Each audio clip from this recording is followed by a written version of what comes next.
Assalamualaikum warahmatullahi wabarakatuh. Alhamdulillahirabbil alamin.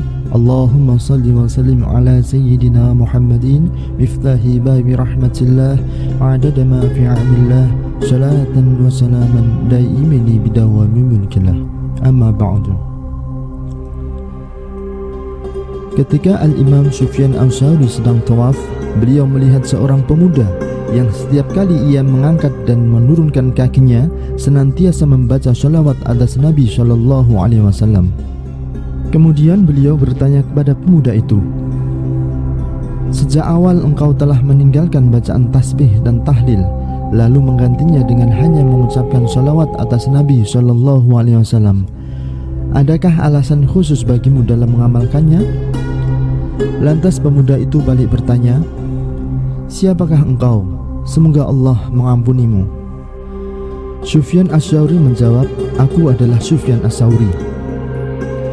Pemuda itu berkata, "Sungguh sekiranya jika engkau bukanlah orang yang terkenal di masa ini, tidak mungkin aku memberitahukan rahasia ini padamu. Berawal ketika aku melaksanakan ibadah haji bersama ayahku, tiba-tiba saja ayahku meninggal dunia dan kulihat wajahnya tampak menjadi hitam kelam. Dalam keadaan penuh duka dan kaget, aku mengucapkan innalillahi wa inna ilaihi raji'un. Lalu kututup wajahnya dengan kain. Setelah itu, aku mandikan dan kusolati jenazah ayahku. Karena terasa letih, aku sempat tertidur. Kemudian aku melihat seorang yang wajahnya sangat tampan, wangi dan bercahaya sangat bersih bersinar. Aku melihat orang itu tiba-tiba mengusap wajah ayahku dengan tangannya yang penuh cahaya. Lalu kulihat wajah ayahku serta-merta langsung berubah menjadi putih bercahaya. Saat orang yang tampan itu hendak pergi, lalu dengan spontan aku memegang pakaiannya sembari bertanya kepadanya, 'Wahai hamba Allah, siapakah engkau? Mengapa wajah ayahku berubah menjadi putih bercahaya seperti ini setelah sebelumnya hitam kelam?' Orang itu menjawab, 'Apakah engkau tidak mengenaliku? Aku adalah Muhammad Rasulullah Sallallahu Alaihi Wasallam yang mempunyai mukjizat Al-Quran. Sesungguhnya ayahmu itu termasuk orang yang telah melampaui batas, banyak berbuat dosa dan maksiat semasa hidupnya. Akan tetapi ia juga termasuk orang yang banyak membaca sholawat untukku. Maka ketika ia dihadapkan pada musibah yang demikian, ia meminta pertolongan kepadaku. Maka ketahuilah bahwasanya aku senang memberi pertolongan kepada orang yang banyak membaca sholawat untukku.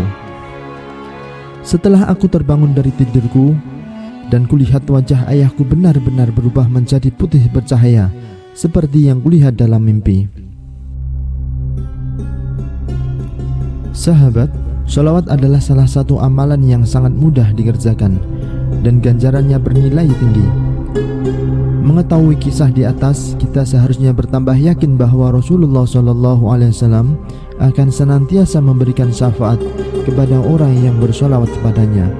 Walaupun orang yang bersolawat adalah orang yang selalu melakukan keburukan dan kemaksiatan, maka kita sebagai umat baginda Nabi Muhammad SAW jangan sampai putus asa untuk meminta syafaat Nabi SAW dan ridha Allah Subhanahu wa Ta'ala lewat bacaan sholawat.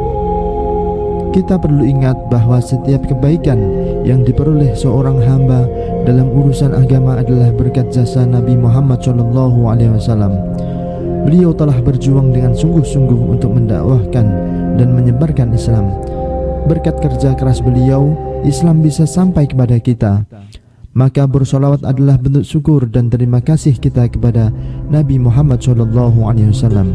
Dalam Al-Quran surat Al-Ahzab ayat 5-6, Allah perintahkan bersolawat untuk Nabi Muhammad SAW.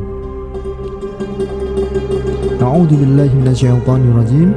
Innallaha wa malaikatahu yusholluna 'alan nabi ya ayyuhalladzina amanu shallu 'alaihi wa sallimu taslima. Sesungguhnya Allah dan malaikat-malaikatnya bersolawat untuk Nabi.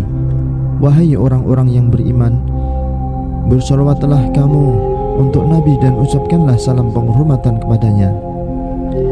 Seseorang jika beristighfar belum tentu diterima Allah Subhanahu wa taala, tapi apabila ia bersolawat bahkan dalam keadaan apapun, mustahil Allah Subhanahu wa taala tidak menerimanya. Dalam ibadah-ibadah yang lain, perintah untuk mengerjakannya langsung ditujukan oleh Allah pada hamba-hambanya. Akan tetapi di dalam perintah bersolawat terdapat kekhususan, di mana Allah Subhanahu wa taala sendiri yang menyebutkan bahwa Allah Subhanahu wa taala dan para malaikatnya bersolawat atas Nabi Muhammad SAW. Baru kemudian memerintahkan kepada segenap orang mukmin untuk bersolawat atasnya. Dengan demikian, maka nyatalah bahwa bersolawat kepada Nabi Muhammad SAW adalah amalan yang istimewa di antara ibadah-ibadah yang lain. Dalam riwayat yang bersumber dari Abu Ja'far bahwa Nabi SAW bersabda, barang siapa yang enggan dari membaca solawat untukku, maka ia telah mengambil jalan yang salah dari jalan menuju surga. Disebutkan dalam riwayat Abu Huraidah, sabda Nabi SAW bahwasanya terdapat 4 perbuatan yang dikategorikan sebagai perbuatan tidak terpuji yang akan membawa pelakunya pada penyesalan, yaitu yang pertama, kencing sambil berdiri. Yang kedua, terburu-buru mengucap dahinya sebelum salatnya selesai. Yang ketiga, ketika suara azan dikumandangkan, ia tidak mendengarkan atau menjawabnya. Dan yang keempat, ketika disebut nama beliau SAW, ia tidak membaca sholawat untuk beliau. Riwayat dari Abu Hurairah bahwa beliau SAW bersabda, bacalah sholawat untukku, karena dengan sholawat tersebut maka lenyaplah dosa-dosamu, dan mintalah kepada Allah Subhanahu wa taala untuk wasilah. Lantas para sahabat bertanya, apakah itu wasilah ya Rasulullah? Jawab beliau, derajat tertinggi di dalam surga itu hanya diberikan kepada satu orang dari hamba-hamba Allah, dan aku berharap mudah-mudahan akulah orang yang diberikan anugerah tersebut. Sebuah penegasan, sekiranya pahala dari bersolawat itu hanya syafaat dari Nabi SAW, maka cukuplah bagi akal sehat untuk tidak meremehkan amalan tersebut. Terlebih lagi dengan memperbanyak solawat atas Nabi SAW menjadikan terhapusnya dosa-dosa dan mendapatkan rahmat dari Allah Subhanahu wa taala. Dalam riwayat yang bersumber dari Anas bin Malik bahwa beliau SAW bersabda, barang siapa yang sekali bersolawat untukku, maka akan diturunkan 10 rahmat dan dihapuskan 10 dosa darinya.